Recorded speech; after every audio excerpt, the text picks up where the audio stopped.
All right, combinations, U2A3, kind of a logical extension of permutations. So this is where order doesn't matter. So I always think of pizza. So for example, when you're looking at pizza toppings, right? Does the order of what you put on the pizza matter, like topping wise? No, it doesn't. Some people say it might, right? But if you have pepperoni, bacon, and mushrooms, is that different than a pepperoni, mushroom, and bacon pizza? I don't think so, right? You throw them on top, order doesn't matter. So combinations, always think pizza, pizza, pizza. That's what I do. And the example that we start off with in this section is, give me 1 second, see if I can make this work. Control, yep, there we go. These kids, Angela, Brian, Christian, Diana, and Edward, are students at your school.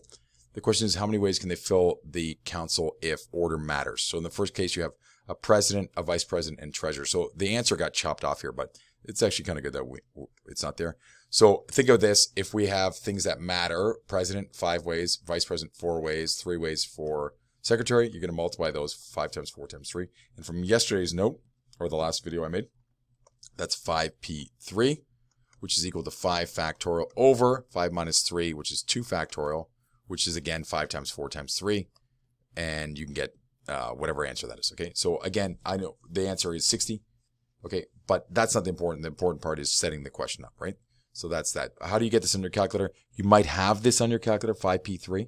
If not, you should have that. If not, you're going to have to expand it and go like that. 5 times 4 times 3 times 2 times 1 divided by 2 times 1. Okay, so that's when order matters. If order doesn't matter, you have to think that the number of ways to do something is smaller. Okay, there's no uniqueness to ABC versus AB. Sorry. Let me say that again. There's no uniqueness to ABC versus. Sorry, guys, I'm having some technical problems. ABC in a permutation, right? If this is president, vice president, treasurer. ABC, Angela, Brian, Christian, is different than ACB, right? Because these guys swap out, right? Christian and Diana go from vice president and treasurer to the other way around. Okay, so those are unique. That's how you get so many answers, 60 answers. But if I'm going to say that all these are the same, then what's going on here is ABC is the same as ACB, which is the same as BCA, because I don't care the order. I'm just choosing 3 kids in a committee. If I chose them, if I say, hey, Brian, Christian, Angela, come here, or Angela, Christian, Brian, come here, it's the same committee, right? And that is a combination. Order doesn't matter. And we write that like this, 5C3. Another way to write that, and you'll see this if you go to university and continue your math studies, they write it like this with this long rounded bracket. So 5 on the top, 3 on the bottom. It's like a 2 double size bracket. Okay, so kind of a weird thing to type, but you have 5 choose, and this is 5 combinatoric 3. We say that 5 choose 3. Okay, and what that is equal to is 5 factorial and then 2 factorial, the same as this. But to knock out the uniqueness, there are 3 factorial ways that like ABC, ACB, BCA. If I said how many ways can you line this up, you would say 3 factorial ways to line these guys up. And I don't care about that uniqueness anymore. So what you do is you divide by that number there.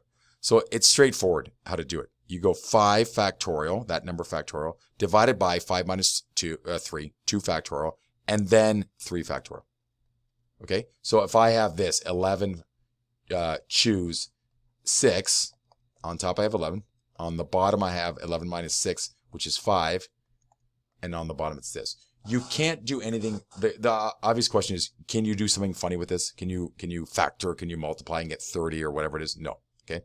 So when you do this in a calculator, you go 5 factorial divided by 2 factorial divided by 3 factorial. And when you do that, you get 10. Okay. So that's how you set that up. That's what combinations are. If we were to expand this, we could expand it, right? And do it like that and like that. Another thing is to note that this is 5 times 4 times really 3 factorial. That'll cancel with that. There's cancellation, right? That could turn, divide that by 2 and get 5 times 2. But you don't need to do that. Just set it up properly and then use your calculator to get the answer. Okay. Also, another thing also is I sometimes get, I don't want to say lazy, but sometimes I'll write this the other way around. 5 factorial, 3 factorial, and then 2 factorial. It's the same thing, right? Because you're dividing by 2 and 3 or 3 and 2. It's the same thing. Okay, so let's just finish up the note here real quick. Go through the rest of the note here. Going over other important stuff. That's the main thing there, I would say. How many soup ingredients, right? How many ways are there to choose 3 ingredients for the soup if order doesn't matter? Versus this. So that's a permutation and combination. I mean, in soup, it's going to be a combination, right? So you can look at those. You can look at this.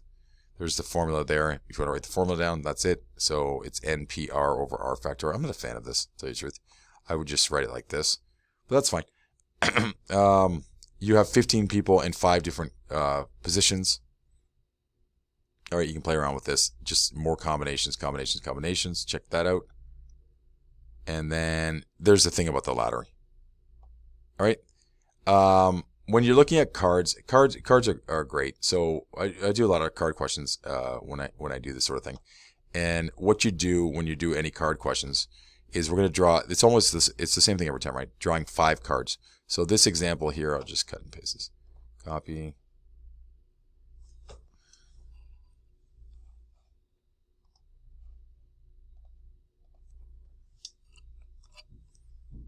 So you have 5 cards out of 52, right? And what's the probability of drawing 3 5s? So whenever you do a card question, the denominator always, usually what we do in the card questions is choosing 5 of 52 cards. Okay, so there's a 5 card hand. So the bottom fraction will be 52. Choose 5.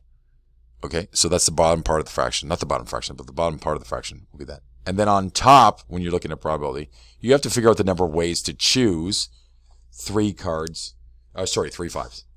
Okay. So when you choose 3 5s, what you do is you look at the number of 5s and you choose 3 of them. So there are 4 5s and you're going to choose 3 of them.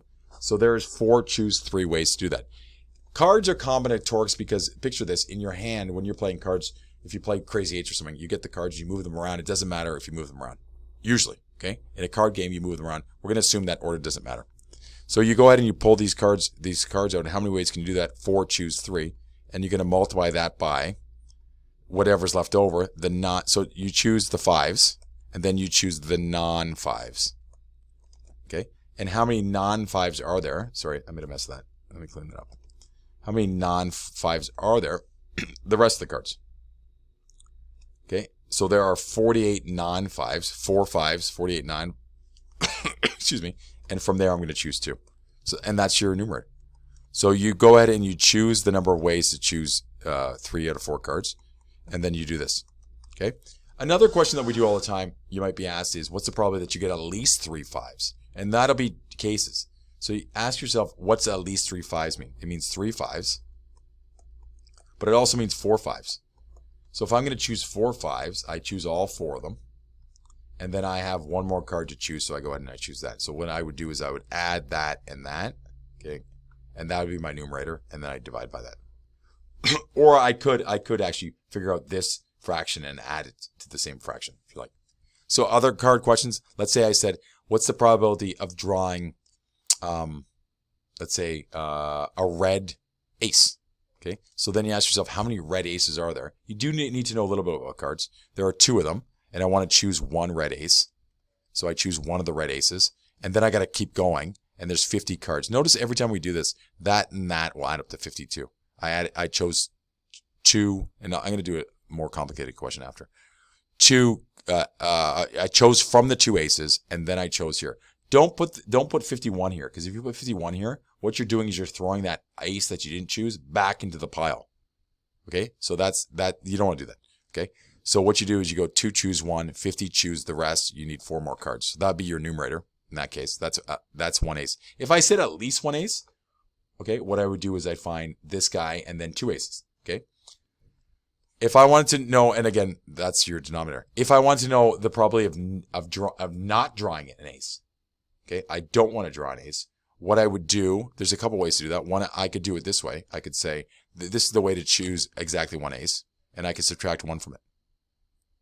Okay, if I wanted to say, what's the probability of drawing not drawing exactly one ace, I could just do that. Okay. Other questions you could do. Let's try this one. Let's say I want to get, I don't know, 2 7s and 1 6. Okay. So what you do is you say, okay, how many 7s are there? 4. I want 2 of them. How many 6s are there? 4. I want 1 of them. And then I want to make sure that I'm drawing, I have to draw 3 more cards. So that's that part of the equation. But I got to figure out how many cards are left. And there's 8 are gone. So you go 52 subtract 8 and you get 44. And again, notice if you go that plus that plus that, they're going to add up to 52. And then on the bottom, it's 52, choose 5. Okay, that's how I always do it. Okay, and I know a lot of times, sometimes you can cancel things and things equal 1 and they can disappear, but I don't like to do that. I like to do this like that. Okay, so those are your basic card questions. That's basic combinatorics, combinations. Permutations, combinations, that's what people talk about when they talk about finite math or this data management course. But this is actually called finite mathematics. Okay, and then here we have the number of routes. This is really cool. The number of routes somewhere. It's the same thing here. So the number of routes somewhere. You got to choose the ways to go right and the ways to go left. So you can watch this video real quick. If I zip through it real quick, I just do some magic there. What you find out is there's 35 routes. I don't like this way though. I'm going to show you a better way to do this. Okay. And actually I'll save it for the next class. But if you look at this, what you do to get something like this, if you do this, is you start here and you go, there's one way to go here. And then if there's one way to go here and one way to go here, what you do is you just add these 2 numbers to get to here. And then you add these 2 numbers to get to here. So there's 3 routes here. You can go boop, you can go boop, or you can go boop. There's 3 ways. Okay. And then I don't know if you know about Pascal's triangle. Though it depends if you came from 3U or 3M with the mixed class or not. And Pascal's triangle, what you find out here is, and I'm going to leave you for a second here, but you're going to notice this is combinations. So you can look into this a bit, but look, this is, I'm kind of giving you your answer here. This is 6 choose 0. This is 6 choose 1, 6 choose 2, 6 choose 3. They make Pascal's triangle. I'm not a huge fan of this part, but it is part of it, and there's a discussion. Look into this a little bit, see if you can make sense. But Pascal's triangle is made up of combinatorics also, combinations. Okay, that's it. Keep in touch. If you have any questions, send me an email. Thank you. Bye.